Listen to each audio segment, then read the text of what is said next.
Welcome to Horner Sunday Kitchen. Today I'm going to be making my traditional pot roast. I made this first for my family back in about 2003, and first time I made it, Grandma June she was just like, "What are you doing?" All right, she always made oven roast. There's a difference between an oven roast and a pot roast. An oven roast is a dry roast. A pot roast is made with liquid, all right? It makes it really tender, okay? I add tomatoes to mine. And she was like freaked out a little bit, but the flavor was wonderful. So I've been making it ever since, and my wife loves pot roast. My whole family loves pot roast. So I'm gonna show you my secret to my pot roast, all right? So you don't wanna miss this one. Stay tuned.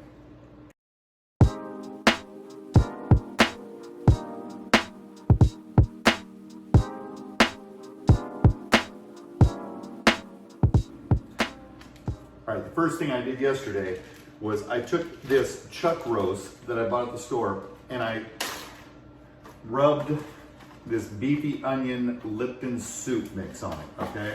It's beefy onion. And I'm gonna put another packet in there also. They're about $1.12 at the store. So I'm gonna take this out, and this is a good size pot roast. So put that right into the casserole dish. I'm gonna cook this low and slow, okay? I'm gonna cook this at about 275 degrees for about 3 hours. I want the internal temperature to be about 165 to 170. This is not a medium rare roast, okay? This is not. This has got to be cooked thorough, and it's gonna be really, really tender. So what I'm gonna do is I'm gonna throw these little red potatoes in it. I got about the same size on every one. So I put that in there, and I put that around it right there, okay? And then what I'm gonna do is I'm gonna pour these tomatoes, diced tomatoes. I'm gonna pour them right on top of the roast, right on top of the roast, and it's gonna get down in there, all right? Always close the lid, all right? Then I have these mushrooms, and I got them all pretty small. They're all pretty small, same size. They're just little white mushrooms, Bella mushrooms, whatever you wanna call them, I don't know. But I'm gonna put those right in there too. And then I have some onions and some celery. I cut the celery at about an inch and a half, a piece, and I put that right in there too. Along with the onion, I just cubed the onion. That's all I did. I just wanted to cook and get some of that flavor for the gravy that I'm gonna make once this produces a whole bunch of juice. So it's gonna be awesome. All right, we're gonna cook this for probably about 3 or 4 hours. It's Sunday, nobody's in a hurry, right? Nobody's in a hurry on a Sunday. So then I'm gonna sprinkle some of these. My wife doesn't like cooked carrots, but I do, and so does Sam. And this is gonna cook down. It might look full right now, but it's gonna cook down, so don't sweat that. All right, and then I'm gonna put a little bit of garlic in here on each side. So it just makes it smell so good. So there we go, and that's gonna be good on the gravy. And then what I'm gonna do is I'm gonna put some salt right on the top. And I'm gonna put some pepper on there too. Crack some pepper on there. And then this Lipton beefy onion soup mix, I'm gonna sprinkle it right on top. And the steam from all this is going to just coat everything. Oh, it's gonna be so good. So good. All right, I'm gonna put the lid on this, and we will see you in about 3 hours.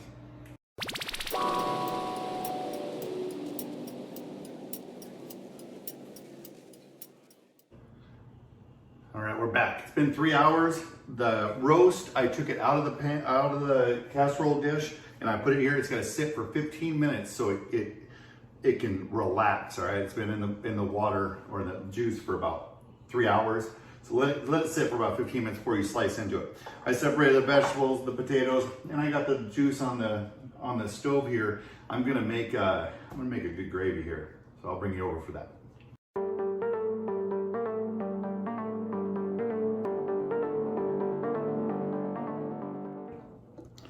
All right, here we go. It's boiling. I have about a quarter cup of water and a tablespoon and a half of cornstarch here in cold water. Remember, cold water only with cornstarch or it clumps up. So here we go. I'm gonna pour it in here. See how liquidy it is? It's very liquidy. I'm gonna pour it in here. And the gravy will thicken up here in just a minute. It'll be perfect. And then we'll add this seasoning. Oh, you can see it thickening up already. Good indication, cornstarch will make it kind of milk, kind of look brown. But then once it incorporates and starts thickening up, it gets dark again. So, and this is gonna be a natural pan gravy right over the roast when it gets there. When it gets done with its 15 minutes of sitting in timeout. Look at that, there we go. That's a gravy right there. It's gonna be so good. So stay tuned and we'll be back for the cutting and the tasting.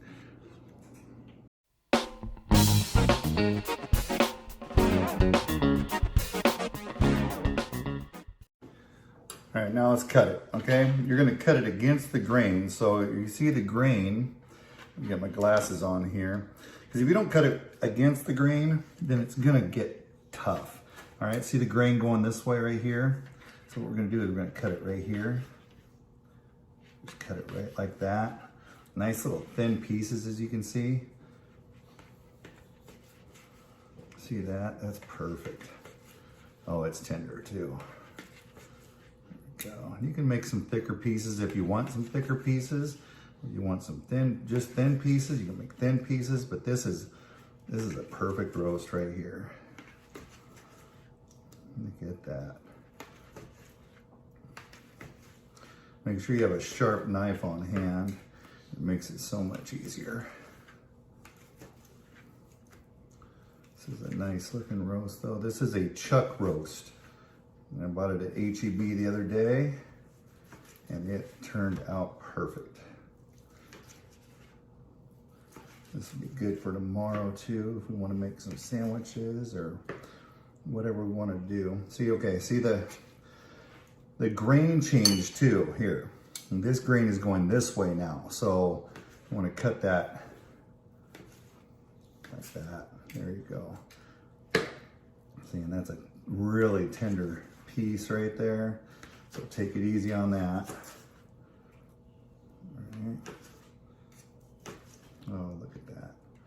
That's gonna be perfect. Right there. Perfect, perfect, perfect. Right. Put that thing.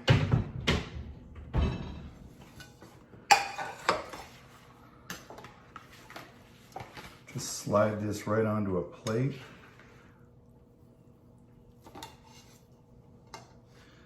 Flip it over. It landed. I stuck the landing. See that? Put all that sliced meat onto a plate. Then grab your gravy. Oh, this is gonna be wonderful. Look at this. Look at this thing right here. Look at that.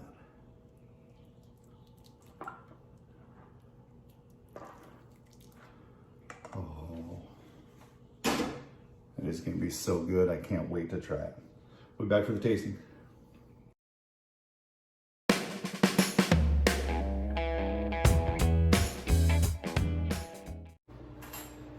All right, as you can see, here they are. The vegetables, the potatoes, the meat is all sliced up with the gravy on it. Here's the gravy right here. It was easy to make. It pretty much made itself. I just added cornstarch. All right, and it is very tasty, very tasty. So I put it in at 275 for 3 hours, and it turned out absolutely perfect, okay? So low and slow is the way I cook my pot roast, all right? It's got mushrooms in it, it's got carrots, it's got onions. See the onion slices? It's got celery. It's got all kinds of vegetables. You can put any vegetable you want in, really. Whatever you feel like having. So, and then just try it. The celery is good. The carrot,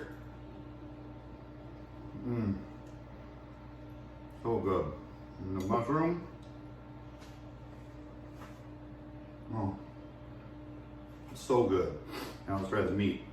And the meat is gonna be, oh, so tender.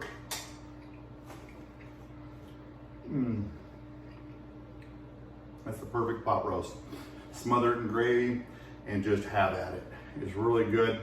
Remember beefy onion from Lipton? I put that in there. And I rubbed it on there the day before and put it in a plastic bag and put it in the fridge.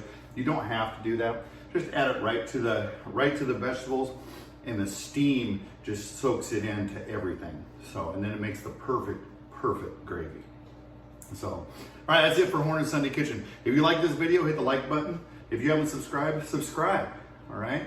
And then you can hit the notification bell so that way you're notified when my son Skylar posts another video. So that way you can watch it on Sunday and you know what to cook, all right? So you have a great day. That's it for Horner's Sunday Kitchen. Until next time, I miss you already.